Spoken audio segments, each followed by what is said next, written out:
പ്രിയപ്പെട്ടവരെ, ദൈവത്തിൻ്റെ രക്ഷയും സമാധാനവും നമ്മളിൽ ഏവരിലും വർഷിക്കുമാറാവട്ടെ. വിശുദ്ധ റമദാനിൻ്റെ ഏറ്റവും പുണ്യം നിറഞ്ഞ ദിനരാത്രങ്ങളിലൂടെയാണ് നമ്മൾ മുമ്പോട്ട് പോയിക്കൊണ്ടിരിക്കുന്നത്. റമദാനിൻ്റെ ഈ ഒരു വ്രതവുമായി ബന്ധപ്പെട്ട് അതിൻ്റെ ലക്ഷ്യത്തെക്കുറിച്ചിട്ട് ദൈവം തമ്പുരാൻ നമ്മളോട് പറയുന്നുണ്ട്. ലഅല്ലക്കും തത്തക്കൂൻ, വിശുദ്ധി ഉള്ളവരാകുവാൻ വേണ്ടിയിട്ട്. മനുഷ്യ മനസ്സുകൾ നമുക്കറിയാം പല തരത്തിലുള്ള ചിന്തകൾ കൊണ്ടും വിചാരങ്ങൾ കൊണ്ടും ചിലപ്പോഴൊക്കെ മലീമസമായി പോകും. അങ്ങനെ മലീമസമായ മനസ്സുകളെ വിമലീകരിക്കുവാനും ജീവിത വിശുദ്ധി നേടിയെടുക്കുവാനും വേണ്ടിയിട്ടാണ് യഥാർത്ഥത്തിൽ ദൈവം തമ്പുരാൻ വ്രതം നിർബന്ധമാക്കിയിരിക്കുന്നത്. അത് കേവലം മുസ്ലിങ്ങൾക്ക് മാത്രം നിർബന്ധമാക്കിയ ഒരു കർമ്മവുമല്ല. നേരെമറിച്ച് ലോകത്ത് കഴിഞ്ഞുപോയ എല്ലാ മതങ്ങളിലും നോമ്പിൻ്റെ വ്യത്യസ്തങ്ങളായ രൂപങ്ങളെ നമുക്ക് കാണുവാൻ സാധിക്കും.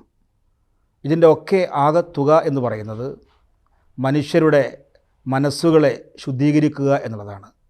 പരസ്പരം കാരുണ്യത്തോടുകൂടി പെരുമാറുക, പരസ്പരം സ്നേഹിക്കുക, പരസ്പരം അങ്ങോട്ടും ഇങ്ങോട്ടും കൊള്ളക്കൊടുക്കുകൾ നടക്കുക, അത് ഏറ്റവും നല്ല രീതിയിൽ അപരനെ ചേർത്ത് പിടിക്കുക. നമുക്കറിയാം വർത്തമാനകാലത്ത് അങ്ങനെയുള്ള മാനുഷികമായ ഗുണങ്ങളൊക്കെ, മനുഷ്യൻ്റെ സഹജമായ അവബോധങ്ങളൊക്കെ നഷ്ടപ്പെട്ടുകൊണ്ടിരിക്കുകയാണ്. മനുഷ്യൻ വല്ലാതെ ക്രൂരനായിക്കൊണ്ടിരിക്കുന്ന ഒരു തിക്തമായ അനുഭവങ്ങൾ നേരിടേണ്ടി വരുന്ന ഒരു കാലഘട്ടത്തിലൂടെയാണ് നമ്മൾ മുമ്പോട്ട് പോകുന്നത്. പ്രിയപ്പെട്ടവരെ, ഇത് റമദാനിൻ്റെ മാത്രം ഒരു കാര്യമല്ല, മറിച്ച് ഇസ്ലാമിൻ്റെയും വേദഗ്രന്ഥത്തിൻ്റെയും ഒരു അടിസ്ഥാന ഗുണം കൂടിയാണത്. അത് ആഹ്വാനം ചെയ്യുന്നുണ്ട് കാരുണ്യത്തെക്കുറിച്ചിട്ട്. ദൈവം തമ്പുരാൻ്റെ അടിസ്ഥാന സ്വഭാവമായിട്ട് വിശുദ്ധ ഖുർആൻ തന്നെ പരിചയപ്പെടുത്തുന്നത് അതാണ്. അഥവാ റഹ്മത്ത്, കാരുണ്യം എന്നുള്ളതാണ്. 114 അധ്യായങ്ങളാണ് വിശുദ്ധ ഖുർആനിലുള്ളത്. അതിൽ 113 അധ്യായങ്ങളും ആരംഭിക്കുന്നത് ദൈവത്തിൻ്റെ കാരുണ്യത്തെക്കുറിച്ചുള്ള വർത്തമാനങ്ങൾ കൊണ്ടാണ്.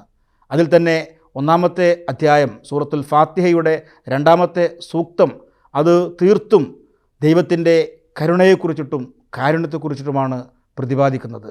ആ കാരുണ്യം എന്നുള്ളത് ദൈവത്തിൻ്റെ ഒരു അടിസ്ഥാന ഗുണമായതുപോലെ തന്നെ ദൈവം ആഗ്രഹിക്കുന്നത്, വിചാരിക്കുന്നത് മനുഷ്യരുടെയും അടിസ്ഥാന ഗുണം കാരുണ്യമായിട്ട് മാറുക എന്നുള്ളതാണ്. ഈ കാരുണ്യത്തെക്കുറിച്ചിട്ടുള്ള പ്രചോദനമായിരിക്കണം യഥാർത്ഥത്തിൽ ഒരു വിശ്വാസിയെ സംബന്ധിച്ചിടത്തോളം റമദാനിലുള്ള നോമ്പ് എന്ന് പറയുന്നത്. നമുക്കറിയാം, നമ്മളിവിടെ പ്രവാസ ലോകത്താണ് ജീവിച്ചു കൊണ്ടിരിക്കുന്നത്. നമ്മൾ പലപ്പോഴും നമ്മളിലേക്ക് മാത്രം ഒതുങ്ങുകയാണ്. അത് പ്രവാസത്തിൻ്റെ മാത്രവും പ്രശ്നമല്ല, മറിച്ച് നാട്ടിലും അങ്ങനെ തന്നെയാണ്. നമ്മളൊക്കെയും നമ്മിലേക്ക് മാത്രം ചുരുങ്ങിക്കൊണ്ടിരിക്കുകയാണ്. അപരനെക്കുറിച്ചിട്ട് ആലോചിക്കുവാനോ അവൻ്റെ വിഷയങ്ങളിലും അവൻ്റെ പ്രശ്നങ്ങളിലും ഇടപെടാനോ ഉള്ള ഒരു മാനസിക വിശാലത നമുക്ക് നഷ്ടപ്പെട്ടുകൊണ്ടിരിക്കുകയാണ്. നമ്മൾ നമ്മുടെ കാര്യങ്ങൾ മാത്രം ആലോചിക്കുകയും അതിനുവേണ്ടി മാത്രം നെട്ടോട്ടം ഓടിക്കൊണ്ടിരിക്കുകയും ചെയ്യുകയാണ്. ഇവിടെയാണ് നോമ്പ് അല്ലെങ്കിൽ റമദാൻ നമ്മളോട് പറയുന്നത് അത് പോരാ. നോമ്പിൽ നാം പട്ടിണി കിടക്കുമ്പോൾ ആ പട്ടിണിയുടെ അഥവാ മറ്റ് ആളുകൾ ഈ ലോകത്ത് വിഭവങ്ങളില്ലാതെ, ഭക്ഷണമില്ലാതെ, യാതൊരു സൗകര്യങ്ങളുമില്ലാതെ ജീവിച്ചു കൊണ്ടിരിക്കുന്ന എത്രയോ മനുഷ്യരുണ്ട്. പല രീതിയിലും പട്ടിണിയും പരിവട്ടവുമായിട്ട്, ദാരിദ്ര്യവുമായിട്ട് പ്രയാസത്തിൽ ജീവിച്ചു കൊണ്ടിരിക്കുന്ന എത്രയോ മനുഷ്യർ നമുക്ക് ചുറ്റുമുണ്ട്, ലോകത്തെല്ലായിടത്തുമുണ്ട്. അങ്ങനെയുള്ള വിശക്കുന്ന, ദാരിദ്ര്യം അനുഭവിക്കുന്ന ആ മനുഷ്യരുടെ പ്രയാസത്തെയും വിശപ്പിനെയും നീ തിരിച്ചറിയുക. നോമ്പിലൂടെ അതും കൂടിയാണ് നടക്കുന്നത്. അപ്പോൾ നോമ്പിൻ്റെ 2 കാര്യങ്ങൾ എന്ന് പറയുന്നത്, ഒന്ന് അത് ദൈവവുമായിട്ട് അടുക്കുകയും ദൈവത്തോട് ചേർന്ന് നിൽക്കുകയും അങ്ങനെ തൻ്റെ മാനസികമായ ജീവിതത്തിൻ്റെ വിശുദ്ധി നേടിയെടുക്കുകയും ചെയ്യുക എന്നുള്ളത്. 2ാമത്തത് ലോകത്ത് പ്രയാസപ്പെട്ടുകൊണ്ടിരിക്കുന്ന ആളുകളുടെ ആ പ്രയാസത്തെ തൊട്ടറിയുക എന്നുള്ളത്. ഇത് രണ്ടുമാണ് ഒരു വ്രതത്തിലൂടെ നമ്മൾ നേടിയെടുക്കേണ്ടത്. തീർച്ചയായിട്ടും പ്രവാചകൻ മുഹമ്മദ് മുസ്തഫ സല്ലല്ലാഹു അലൈഹി വസല്ലമയെക്കുറിച്ചിട്ട് അദ്ദേഹത്തിൻ്റെ പ്രിയ പത്നി ആയിഷ ബിബി പറയാറുണ്ടായിരുന്നു, റമദാൻ ആഗതമായി കഴിഞ്ഞാൽ പ്രവാചകൻ സല്ലല്ലാഹു അലൈഹി വസല്ലമ അടിച്ചു വീശുന്ന കാറ്റ് പോലെ ഉദാരനാകാറുണ്ടായിരുന്നു. അപ്പം അതുകൊണ്ട് തന്നെയാണ് നമ്മളുടെ ധനത്തിൽ, നമ്മുടെ സൗകര്യത്തിൽ, നമ്മുടെ വിഭവങ്ങളിൽ തീർച്ചയായിട്ടും ഈ ലോകത്തുള്ള മറ്റുള്ള ആളുകൾക്കും അവകാശമുണ്ട്, പങ്കുണ്ട്. ഹക്കുൻ ലിസ്സായിലി വൽ മഹ്റൂം, ചോദിച്ചു വരുന്നവനുക്കും അതുപോലെ തന്നെ തടയപ്പെട്ടവനും നിൻ്റെ ധനത്തിൽ ഒരു പങ്കുണ്ട് അല്ലെങ്കിൽ അവകാശമുണ്ട്. സകാത്തും അതുപോലെ തന്നെ സദക്കയും ദാനധർമ്മങ്ങളുമൊക്കെ ആ ഒരു രീതിയിലേക്കാണ് കാര്യങ്ങളെ കൊണ്ടുപോകുന്നത്. ഒരിക്കലും തന്നെ ഞാൻ എൻ്റെ ധനത്തെ കെട്ടിപ്പൂട്ടി വെക്കുവാനോ അല്ലെങ്കിൽ എനിക്ക് മാത്രം അനുഭവിക്കുവാനോ ഉള്ളതല്ല. മറിച്ച് എൻ്റെ ധനം എന്ന് പറയുന്നത് ഇസ്ലാമിൻ്റെ കാഴ്ചപ്പാടിൽ അത് എൻ്റേതല്ല, മറിച്ച് ദൈവം എന്നെ ഏൽപ്പിച്ച ഒരു അമാനത്ത്, ഒരു സൂക്ഷിപ്പ് സ്വത്താണ്. അത് ഞാൻ തോന്നിയതുപോലെ ചിലവഴിക്കുവാനോ തോന്നിയതുപോലെ സമ്പാദിക്കുവാനോ പാടില്ല. ഞാൻ എങ്ങനെയാണോ അത് സമ്പാദിക്കുന്നത് അത് ദൈവത്തിൻ്റെ ഇഷ്ടപ്രകാരമായിരിക്കണം. ഞാനതെങ്ങനെയാണോ ചിലവഴിക്കേണ്ടത് തീർച്ചയായിട്ടും അതിനും ദൈവം എന്നോട് ചില കാര്യങ്ങൾ, ചില നിർദ്ദേശങ്ങൾ മുമ്പോട്ട് വെച്ചിട്ടുണ്ട്. അതിനടിസ്ഥാനത്തിലായിരിക്കണം എൻ്റെ ധനം ഞാൻ ചിലവഴിക്കേണ്ടത്. എനിക്ക് ചുറ്റിലും പ്രയാസപ്പെടുന്ന, അതുപോലെ തന്നെ കഷ്ടപ്പെടുന്ന പാവങ്ങളായ ആളുകൾ ധാരാളമുണ്ട്. അവരുടെയൊക്കെയും സാധ്യമാകുന്ന രീതിയിൽ പ്രശ്നപരിഹാരത്തിന് ഞാൻ മുമ്പോട്ട് വരേണ്ടതുണ്ട്. അത് ധനം കൊണ്ട് മാത്രമല്ല, എൻ്റെ മനസ്സുകൊണ്ട്, എൻ്റെ കേൾവി കൊണ്ട്, എൻ്റെ കാഴ്ച കൊണ്ട്, എൻ്റെ വർത്തമാനം കൊണ്ട് ആശ്വാസം പകരുവാൻ, എൻ്റെ ചുറ്റിലുമുള്ള ആളുകൾക്ക് ആശ്വാസം പകരുവാൻ തീർച്ചയായിട്ടും എനിക്ക് കഴിയേണ്ടതുണ്ട്. അല്ലാതെ ഞാൻ രാവിലെ മുതൽ വൈകുന്നേരം വരെ വിശന്ന് ഇരുന്നത് കൊണ്ട് യാതൊരു പ്രയോജനവുമില്ല. അങ്ങനെയുള്ള ആളുകളുടെ വ്രതം ദൈവത്തിന് ആവശ്യവുമില്ല. ഇങ്ങനെ ഉദാരനായിക്കൊണ്ട് ആളുകളെ തന്നോട് ചേർത്ത് നിർത്തിക്കൊണ്ട് നമുക്ക് മുമ്പോട്ട് പോകുവാൻ തീർച്ചയായിട്ടും നമ്മുടെ വ്രതം, നമ്മുടെ റമളാൻ നമ്മൾ പ്രചോദിപ്പിക്കണം.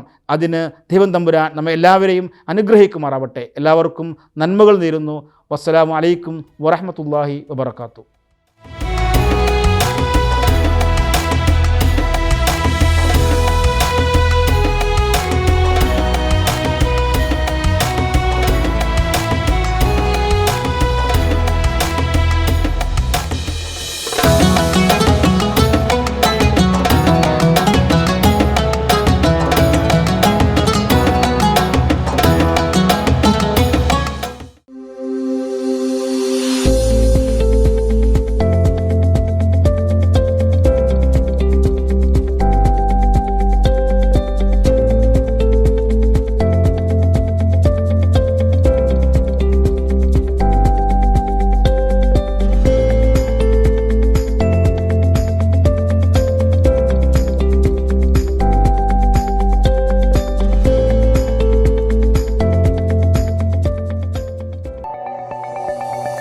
Our skin is the mirror of our soul.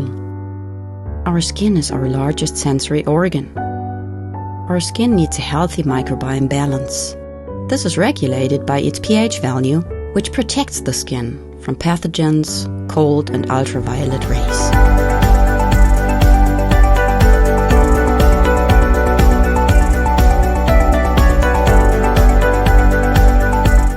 Sebamed protects your skin.